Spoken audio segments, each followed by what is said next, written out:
911, what's your emergency?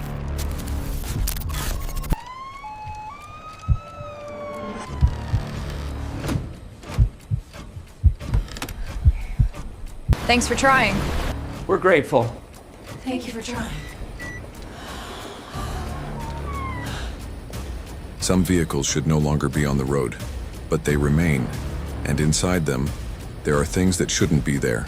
Ambulances, to most, they're just rescue machines, but to those who work in them, they're tunnels between worlds, doors that sometimes open and don't always close. There are chairs that have never been occupied again, rooms where voices still call, patients who were already dead, but still spoke. These aren't rumors, they're testimonies from those who saw, felt, heard, and were never the same again. What binds a spirit to that stretcher? What makes a phone call span 2 years of silence? And why do some presences only appear to those who are between life and the end?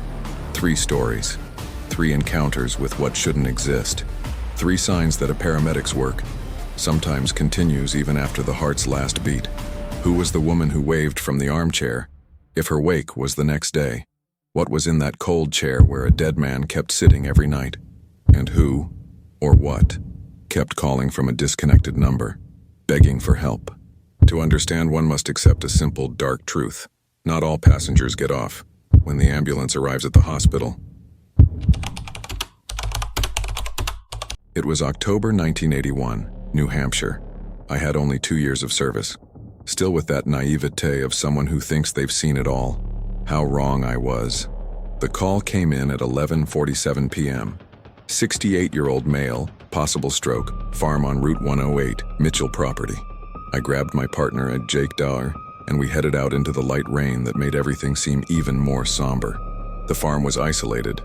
It was a 10-minute dirt road to the main house, an old building, the kind that looks like something out of a horror movie. Dark wood, small windows, and a porch that creaked even when there was no wind. We knocked on the door. A young man, probably the son, greeted us with tears in his eyes. "He's in the living room," he said, pointing inside. "It happened about 20 minutes ago. He just collapsed." We entered with our equipment. The room was dimly lit, with only a yellowish lamp in the corner. And there he was, a gray-haired gentleman, unconscious in a brown leather armchair, his breathing irregular. Classic signs of a stroke. But it wasn't the patient who caught my attention. It was the woman in the other chair, a woman of about 75, with white hair tied back in a bun and a faded floral dress. She sat upright, hands folded in her lap, watching me with a gentle smile, a smile that should have been comforting, but instead chilled me to the bone. "Good evening," she said, her voice soft and seeming to come from far away. I nodded quickly, focusing on the patient. Jake was already checking vital signs, preparing for transport, but I couldn't stop feeling her eyes following me. "Mom, you need to leave the room," her son said to her. "The paramedics need to get to work." Strange. He spoke to her, but didn't look in her direction. And she didn't respond. She just continued watching me with that smile. We prepared the patient for transport. 15 minutes of intense work. The whole time I felt her presence. Sometimes, when I glanced quickly, she seemed to move, her head tilted slightly, as if curious about our procedures. "All set," Jake said. "Let's go." We loaded the patient onto the stretcher. I was the last one to leave the room, and I turned around one last time. She was still there, in the chair, waving lightly. A farewell wave. What disturbed me was the look in her eyes, as if she knew something I didn't. On the drive to the hospital, I couldn't stop thinking about her. There was something wrong. The way her son wouldn't look directly at her. How her skin seemed too pale, even for an elderly person. And most of all, how the air around her felt chilly, even on a relatively warm October night. We delivered the patient to the hospital. A confirmed stroke, but he would survive. Jake went for coffee, while I organized the paperwork. It was then that the phone rang. "Central, this is Paramedic Johnson. Regarding the Mitchell call, I wanted to confirm something. The elderly lady who was in the house." "What elderly lady?" asked the operator. "The patient's mother. She was in the living room, in a floral armchair." Silence. Then, "Johnson, can you repeat that?" The lady who was in the house. White hair, floral dress. She was sitting in the armchair next to the patient. Johnson. According to our records and the Sun's information, Mr. Mitchell's mother died yesterday at the county nursing home. The funeral is tomorrow. The blood froze in my veins. That's impossible. I talked to her. She waved at me. She was there. Johnson, are you sure about what you're saying? I hung up the phone with shaking hands. I called the municipal nursing home directly. Yes, the nurse on duty confirmed. Margaret Mitchell. She passed away yesterday at 2:30 p.m. Pneumonia. Her family came to pick up her belongings this morning. I sat in the ambulance seat, trying to process the impossible. I had seen her. I had talked to her. She had watched me work for 15 minutes. Jake must have seen her too. But when I asked, "What lady?" "Johnson."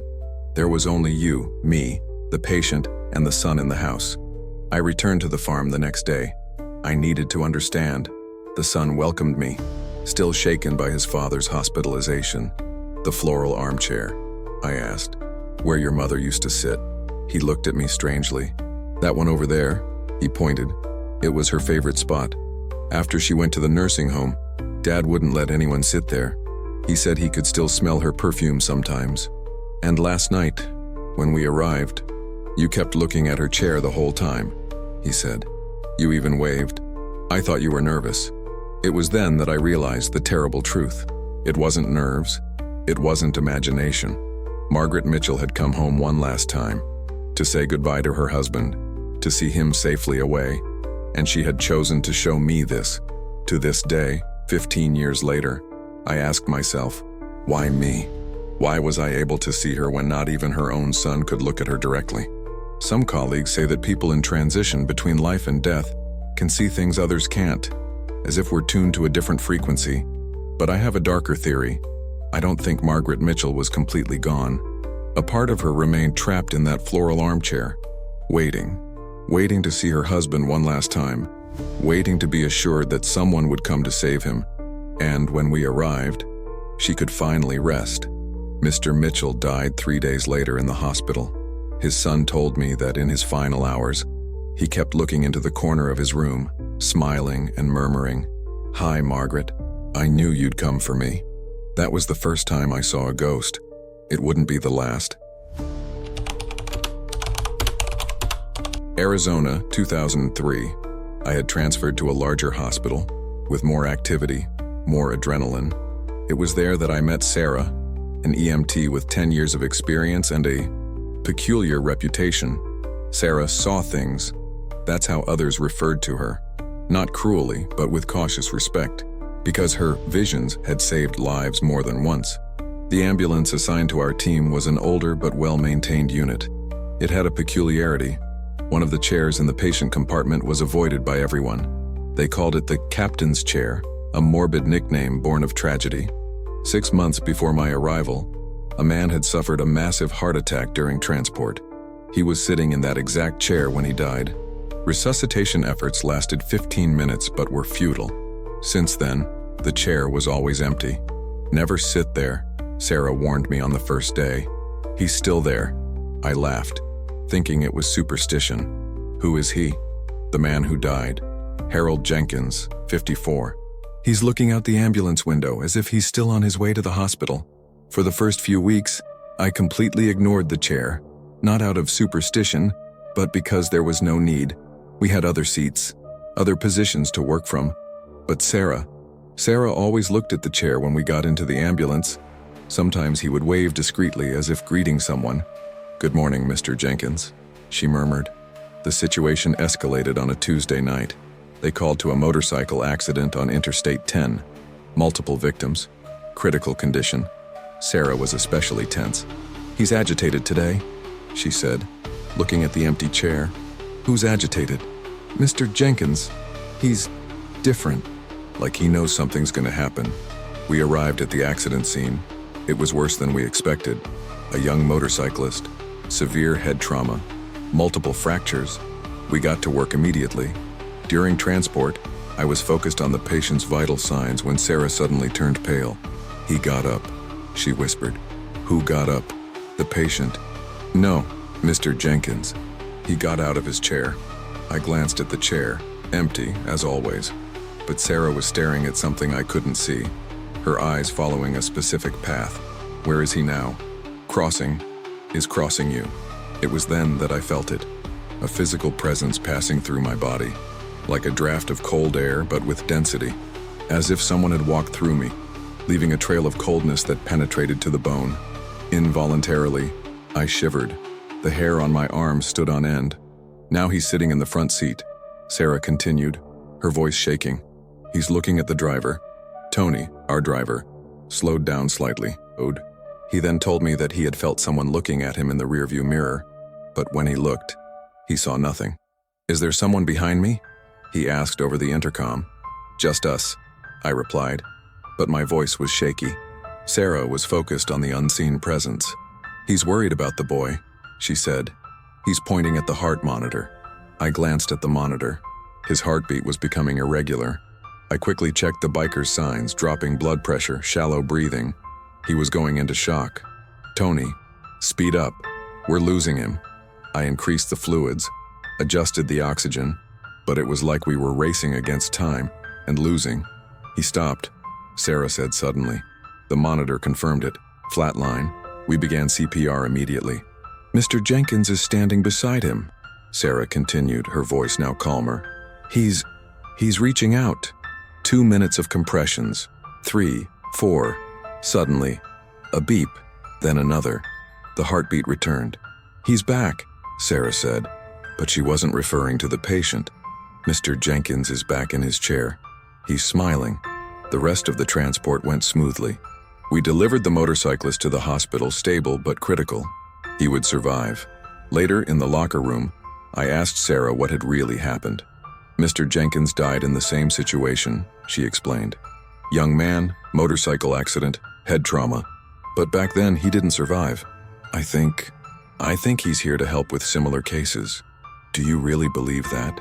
Sarah looked at me with a seriousness that made me swallow any skepticism. I know what I saw, and you felt it too, didn't you? I couldn't deny it. The sensation of something piercing through my body was all too real. The cold, the density, the physical presence of something that shouldn't be there. We returned to the ambulance. The captain's chair was there, seemingly empty, but as I approached it, I felt that subtle chill again, as if the air around me had cooled a few degrees. Thank you, I whispered to the empty chair. Sarah smiled. He liked that. I worked that ambulance for another 2 years. The captain's chair remained empty for us, but occupied for Sarah, and little by little, I began to notice small signs of his presence.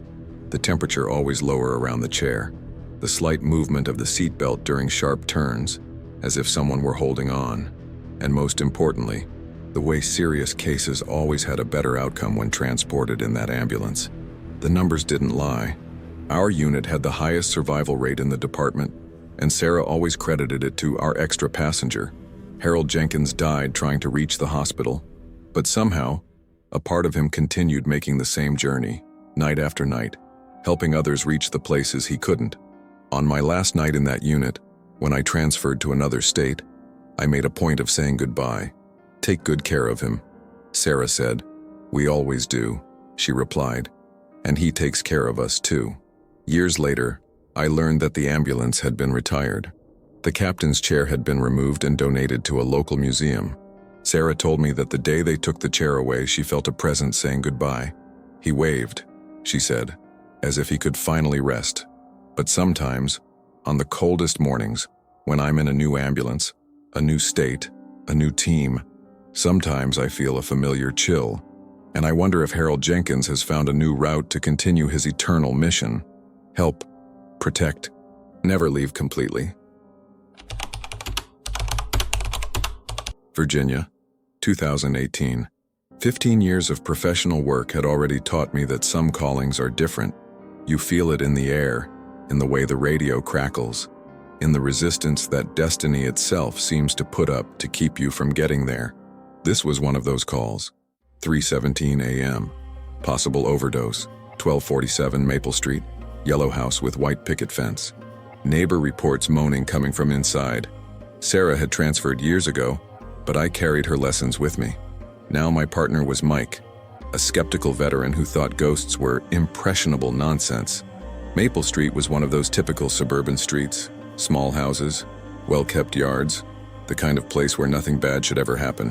House 1247 was exactly as described, yellow, white picket fence, but with one detail the agent hadn't mentioned. All the lights were off. Strange time for an overdose with no one awake, Mike muttered. We knocked on the door. No answer. We knocked harder. Silence. "Hello? Paramedics!" I shouted. Then we heard it. A faint, muffled voice coming from inside the house. "Here! Help me, please." The door was unlocked. We went in. The house was plunged into total darkness. We used our flashlights to orient ourselves. The living room, the kitchen, everything was normal. But the voice kept calling. "Up here, please. Help me." We went upstairs. The sound came from the end of the hallway, the last room on the right. The door was ajar. "Let's go," Mike said, pushing the door open. The room was empty. Not just empty of people, empty of everything. No furniture, no carpets, no curtains. Just a completely empty room with peeling walls and a terrible smell of decay. "What the hell?" Mike muttered. But the voice continued, now weaker, more desperate. "I'm here.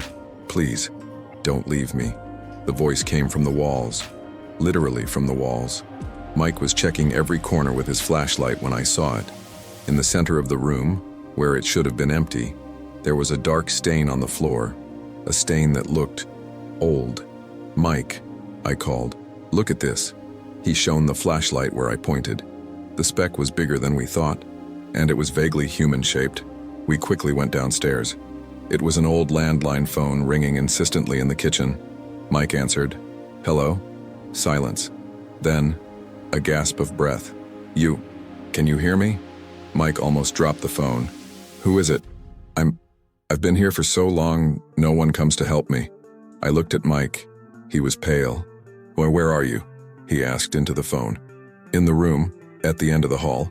Please, I'm so cold." Mike hung up the phone violently. "This is a sick prank," he said, but his voice was shaky. "Mike," I said slowly, "we just came from there. The room is empty." This time I answered, "Please." The voice was weaker. "It's been so long. No one can find me. I'm so cold." "What's your name?" I asked. David Morrison. I live here. I've lived here for... How long has it been?" Mike was checking our records, the addresses, anything that would explain the situation. "David Morrison," he whispered, producing an old note. "Heroin overdose, 1247 Maple Street, self-reported call, October 2016. We're too late." My blood froze. "That was 2 years ago," I muttered. The voice on the phone continued. "I'm so tired of waiting. When are you guys coming? I called so long ago." "David," I said into the phone. We're here. Silence. Then, a long sigh of relief. You really arrived?" I couldn't see. It was all dark. It's been dark for so long. "Yes, we're here. You can rest now." Another silence. Longer. "Thank you. Thank you for coming. I knew you would come. I always knew." The line went dead. Mike and I stood in the middle of that dark kitchen, processing the impossible that had just happened. "Let's go," Mike said finally. "Now." We left the house and walked back to the ambulance. As Mike started the engine, we looked back at House 1247 one last time. All the lights were on. The next day, I researched David Morrison. The story was exactly as Mike had read in the records. A 23-year-old man who overdosed on heroin called 911 but died before the ambulance arrived. But there was one detail the records did not mention. David had called 911 6 times that night. The first 5 calls were considered prank calls. The operator reported that the voice sounded distant and unreal. Only the 6th call was taken seriously, but by then it was too late. I called the operator that night, who was now retired. "David Morrison?" He remembered immediately. Stranger case of my career. Those first 5 calls, it was like he was calling from far away, and always the same thing. "I'm cold. No one's coming to help me. I've been waiting so long." "And you think they were prank calls?" "At the time, yes. Now I don't know. Because after he died, we kept getting calls from that house. Always in the middle of the night, always asking for help. The phone company said it was impossible. The line had been disconnected. I returned to Maple Street a week later. House 1247 had a sold sign. I spoke with the new owners. "Strange house," said the lady. "The phone rings in the middle of the night, but when we answer, all we hear is breathing. We'll have to change the line." "What about the room at the end of the hall?" "Oh, that one. There's a stain on the floor that just won't get out. We're going to have to replace the whole floor." David Morrison died alone, cold, waiting for help that came too late. But somehow, a part of him kept calling, night after night, hoping someone would finally come. And on that October morning, 2 years later, we finally arrived. Mike never again dismissed ghosts as impressionable nonsense, because sometimes the dead need our help as much as the living, and sometimes they wait as long as it takes. 3 stories, 3 encounters with the impossible, 3 memories that remain with me to this day, 15 years after I began this profession. Margaret Mitchell, waiting in her armchair to say goodbye to her husband. Harold Jenkins, transforming his personal tragedy into a mission to save others. David Morrison, waiting years for help that finally arrived. What do these stories have in common? They all involve people who, at the moment of death, had something unfinished, a love to protect, a mission to fulfill, a hope of salvation. Working in ambulances taught me something no medical textbook explains. Death isn't always a switch that simply turns off. Sometimes it's a dimmer that gradually lowers, leaving a few fragments of light in unexpected places. You wonder if I still see these things, if other ghosts have crossed my path? The answer is yes. Not every night, not at every call, but often enough to remind me that our work transcends the physical. We don't just save bodies. Sometimes we help souls find their way. To those in emergency medicine listening to this, you're not alone if you've ever seen something you can't explain. You're not crazy if you've felt a presence where there shouldn't be one. We operate on the border between 2 worlds, and sometimes that border becomes thinner than we imagine. And if you think ambulances carry dark secrets, wait until you hear what happens when the police are called to cases that defy any logical explanation. Because there's something even more terrifying than ghosts in ambulances. It's the calls that arrive at police stations in the middle of the night. Calls that make even the most seasoned officers question what's real. Our next journey takes us inside police cars, where officers face not only criminals, but entities that shouldn't exist. Cases dismissed as unexplained. Reports that never saw the light of day. Calls that turned skeptical officers into people who sleep with the lights on. But if you'd like to delve deeper into the supernatural world of emergency services before our next meeting, don't forget to check out our exclusive ebook in the pinned comments. Over 20 real-life horror stories involving paramedics, firefighters, and police officers. Stories that couldn't make it into this video, but that will make you rethink every siren you hear in the wee hours.